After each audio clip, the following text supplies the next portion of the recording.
Nesse filme, né, do Glauber Rocha, Terra em Transe, existem várias situações importantes que remetem ao contexto histórico, né? Os especialistas em cinema, particularmente numa vertente do cinema documental ou chamado cinema etnográfico, em geral cultuam muito a figura do Glauber Rocha como sendo uma pessoa que no Brasil inaugurou o gênero, quase como que colocando as questões muito à tona, né? Aliás, diga de passagem, isso talvez seja até o compromisso de uma geração, né? Se você pega a música, por exemplo, você vê que são autores profundamente confessionais. A gente chama de autor confessional aquele autor que na canção, que na produção cultural, na produção artística dele, ele inclui as experiências do mundo que ele viveu, as experiências do mundo com as quais ele se defrontou e vai traduzindo. Se você pegar os songbooks aí de um Gilberto Gil, de um Caetano Veloso, de um Chico Buarque de Holanda, você vai ver que tem muitas canções, o Chico menos um pouco, o Chico é mais sambista, ele é mais lírico, né? Mas Gil, Caetano, Raul Seixas, nossa, Raul Seixas é fundamental, né? O samba canção como um todo, Noel Rosa, são autores em geral confessionais, ou seja, que traduzem as experiências de vida que tiveram numa representação artística. E isso vale para o Glauber Rocha à perfeição, vale para o cinema novo em geral à perfeição, né? Cinema novo iniciando aí os não iniciados, imagino que todos já devam ter alguma familiaridade, conhecido, né? Que é aquele cinema brasileiro produzido na esteira de uma percepção de que era preciso intervir na realidade. Então o cinema novo quase sempre tem um propósito de intervenção e interpretação, né? O cinema se arvora entre o seu ápice, anos 56, 57, 58, o ápice do cinema novo, e 73, né? Portanto, um intervalo aí de uma década e meia, mais ou menos, o cinema se arvora como o grande intérprete da realidade. Ele se coloca como um interlocutor da sociedade e ele quer, de alguma maneira, construir uma versão historiográfica. Ele quer ser historiografia, né? Esse cinema não deixa de merecer esse epiteto, e eu falo com um pouco de desenvoltura e confiança, porque há muitos anos eu venho estudando cinema e história. Então, essa relação história e cinema no cinema novo, ela é patente, né? Você pega, por exemplo, Macunaíma, do Joaquim Pedro de Andrade, ou Os Inconfidentes, do Joaquim Pedro de Andrade, é uma obra primorosa, é uma crítica profunda, de novo, da ditadura e dos intelectuais, né? Só que, neste caso, já era o auge da ditadura, né? 67 é um filme, para vocês terem uma ideia, o Terra em Transe não foi proibido, ele não foi a princípio vetado, né? Ele até participou de alguns festivais internacionais representando o Brasil. Aí sim, eu teve que fazer um lobbyzinho, porque havia uma certa má vontade, mas não houve uma censura estrito senso. A partir, e é um filme de 67, né? Ou seja, a ditadura ainda não tinha mostrado, o AI-5 ainda não tinha trazido a sua face mais cruel, né? E já Os Inconfidentes é um filme de 73, então você já tem o peso dessa repressão, dessa censura muito mais forte, né? Mas o cinema novo, então, ele se arvora em ser um intérprete da realidade brasileira, e por este motivo a indicação desse filme para nós se reveste de alguma importância adicional, né? Há personagens muito interessantes também, né? Por exemplo, o Paulo Gracindo, que aparece nesse filme, todos vocês devem conhecer mais ou menos, ele é o personagem do Odorico Paraguaçu, né? Um personagem cômico que depois estrelou uma novela do Dias Gomes. Daqui a um pouco nós vamos fazer um parênteses rápido também sobre esses personagens do campo progressista da esquerda brasileira durante a ditadura, que acabaram muitos deles se abrigando na Rede Globo, né? Aqueles paradoxos que a cultura explica, né? Mas voltando aqui, o Paulo Gracindo representa o Assis Chateaubriand, né? Se vocês verem o filme, vocês vão perceber. Ele é um magnata da imprensa, um homem muito vinculado ao poder, um homem que o tempo todo fazia uma relação bastante promíscua com o poder. Aliás, tem uma cena de uma orgia que hoje seria de uma inocência fora do comum, né? Mas é uma cena que, à sua maneira, ela lembrava aquele escândalo do do Ettore Scola, não, do Último Tango em Paris, não sei se você se lembra, que tem uma cena que foi praticamente um estupro, praticamente não, foi um estupro. O diretor não avisou o que aconteceria com a atriz, né? E tocou o filme a filmar, né? E a atriz não sabia, e segundo ele, isso era anos 70, né?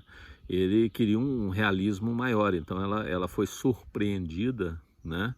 Com uma relação, acho que não foi uma relação real do ponto de vista da conjunção carnal, né, para usar um termo dos policiais, mas foi uma relação muito violenta do ponto de vista da imagem, né, quando essa atriz foi subjugada no solo do apartamento e foi, em tese, submetida a um ato relativamente desconfortável, né, que seria o sexo anal, né.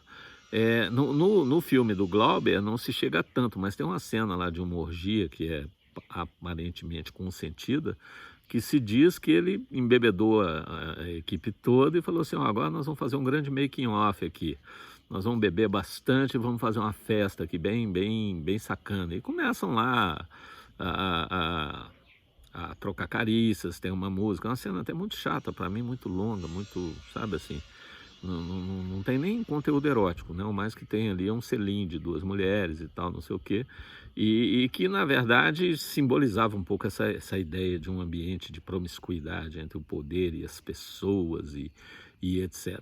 E isso, na verdade, serviu, né, ao Glauber para narrar um pouco essa promiscuidade entre o personagem do Paulo Gracindo, que é um magnata de imprensa, e o poder, né?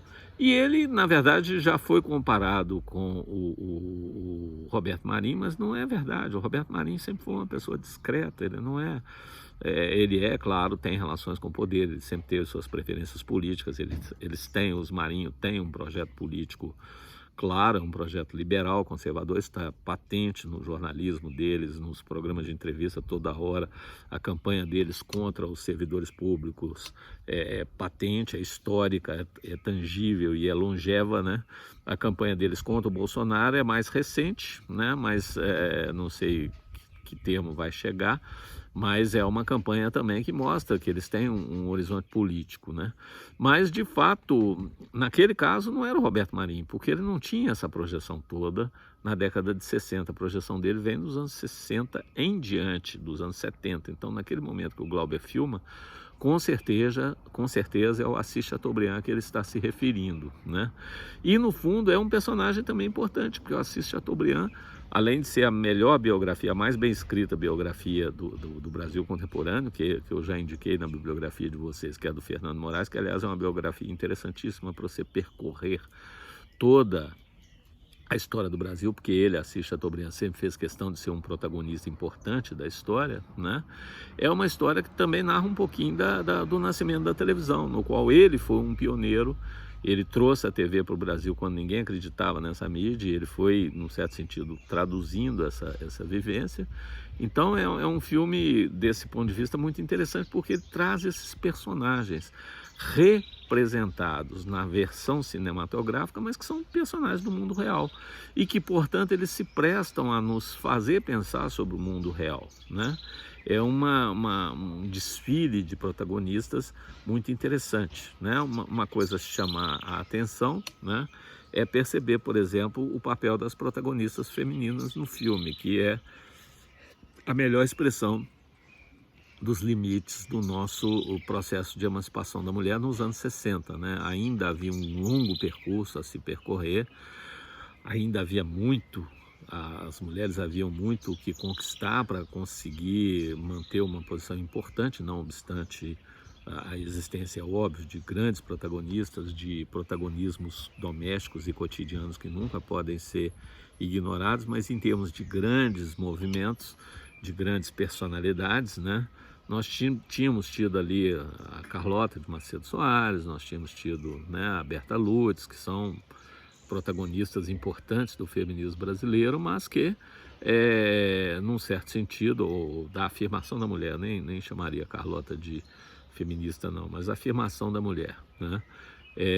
São personagens que vão mostrando um pouco essa tensão que o Brasil vivia nos anos 60, essa tensão entre o que se queria ser e o que se era, né? É um português horrível, mas é a frase que mais me ocorreu. Quer dizer, o filme mostra essa tensão permanente entre o que as pessoas queriam, as suas utopias e a sua realidade. Isso vale para Sara, que é a namorada do Paulo Martins, isso vale para o próprio Paulo Martins, né? Que era um dublê de intelectual, jornalista, poeta e guerrilheiro, né? Em vários momentos do filme ele aparece pegando em armas, né? Então é a própria visão dessa contradição, desse transe do ponto de vista mais pleno possível, né? Um poeta que pega em armas, né? Um intelectual que pega em armas, que usa ao recurso da violência para fazer valer as suas teses políticas. E, obviamente, não há nada mais contraditório para um intelectual do que isso. É claro que nós tivemos intelectuais como Lenin, nós tivemos intelectuais como Trotsky, que para o campo progressista parecia uma afirmação de que não há uma contradição aparente entre ser de esquerda e pegar em armas. Mas não é tão simples, né? Não é uma questão tão simples de se explicar, e acho que a perplexidade que acomete o personagem do Paulo Martins é a mesma perplexidade que boa parte do campo progressista naquele momento vivia, né? O seu fim é trágico, né? Ele acaba morto pela repressão, num embate direto, né? Não morre sob tortura, morre num embate, num confronto armado direto, né? E enquanto ele agoniza, a namorada pergunta: mas Paulo, afinal, o que prova a sua morte, né? Porque na construção narrativa é como se ele tivesse caminhado em direção a uma coluna de policiais para ser efetivamente baleado. Então ela está perguntando sobre a inutilidade dessa morte. Quer dizer, você vai morrer para quê? Né? Assim, você já sabe que a guerra armada foi... E veja, nós estamos falando em 1967, antes mesmo da deflagração. Quer dizer, já tinha tido o atentado do aeroporto de Guararapes, já tinha uma movimentação em torno da luta armada no seio das esquerdas, mas não era ainda a luta armada que se tornaria depois objeto de uma preocupação maior do ponto de vista da repressão política. Mas a Sara pergunta para ele: então, Paulo, afinal, o que prova a sua morte? E ele, agonizando: o triunfo da beleza e da justiça, né? Uma coisa poética, muito bonita, mas que, na verdade, sintetiza essa contradição dele em escala final, né? Quer dizer, a beleza e a justiça sacramentadas através de uma morte física, né? O que não deixa de ser a melhor expressão dessa ideia da terra em transe, né? Um transe que foi, ou digamos assim, que mostrou imperativo que uma das personalidades morresse para que as outras eventualmente aflorassem, né? E desse ponto de vista o filme é seminal. É um filme que, na minha opinião, merece ser assistido.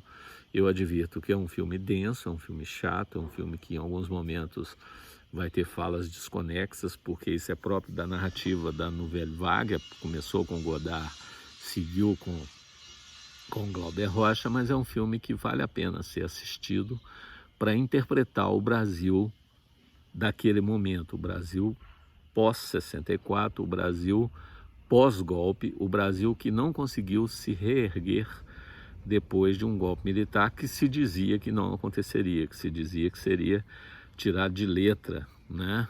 Como disse já numa aula anterior, às vésperas do golpe de 64, um líder camponês, Francisco Julião, que era o organizador das ligas camponesas em Pernambuco, dizia, uma espécie de bravata: se os gorilas vierem, que venham, serão enfrentados à bala, né? Não foram, né? Na verdade, o que houve foi uma carnificina, né? Uma primeira onda de torturas bastante intensa contra sindicalistas e expressões das lideranças populares, a repressão contra a classe média, a tortura e os assassinatos da classe média demoraram um pouquinho mais, eles começam a acontecer exatamente em resposta à luta armada, né? Mas a primeira onda de repressão não deixou dúvida de que o golpe tinha sido bem sucedido, porque praticamente não houve reações, né? E é isso, por enquanto, sobre o filme, né? Assistam, por favor, é uma recomendação forte e ele é parte do conteúdo, tá? Ele está sendo, inclusive, computado na carga horária.